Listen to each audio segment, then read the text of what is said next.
পশ্চিমবঙ্গে মুর্শিদাবাদে বাবরি মসজিদ নির্মাণে জমা পড়েছে 11 ট্রাঙ্ক ভর্তি টাকা।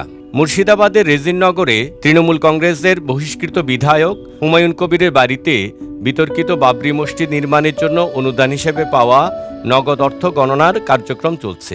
প্রতি মানুষ অনেক কিছু আছে, কার্ডটা আমাকে দিলেন এবং বললেন আপনার অ্যাকাউন্ট দিবেন, আমি 1 কোটি টাকা এখানে দিব।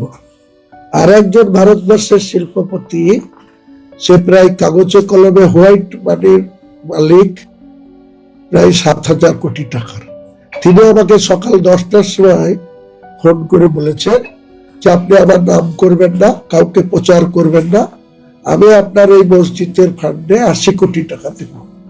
কাজে এইভাবে যে মুসলমান আগে আসবে আমি নিজেও ভাবতে পারিনি। গত শনিবার 6 ডিসেম্বর বাবরি মসজিদ ধ্বংসের দিনটি স্মরণে তিনি রেজিননগরে এই মসজিদটির ভিত্তিপ্রস্তর স্থাপন করেন এবং সেদিন থেকেই অনুদান গ্রহণ শুরু হয়।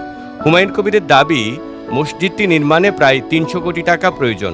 ইতিমধ্যে অনলাইনে এবং নগদ অর্থে 11টি ট্রাঙ্ক ভর্তি অনুদান জমা পড়েছে। তিনি জানান, এখন পর্যন্ত 7টি ট্রাঙ্ক খুলে প্রায় 37 লক্ষ টাকা নগদ পাওয়া গেছে এবং মোট অনুদান সংগ্রহের পরিমাণ এখন পর্যন্ত 1,10,00,000 টাকা।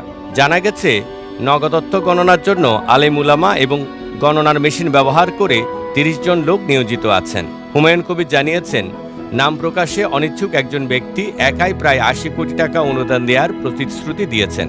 বাবরি মসজিদ নির্মাণে টাকা সংক্রান্ত ব্যাপক সাড়া দেখে স্পষ্ট যে তহবিলের অভাব হবে না। তবে আগামী 2026 সালে নির্বাচনে এই উদ্যোগ কতটা রাজনৈতিক প্রভাব ফেলবে তা সময়ই বলে দেবে।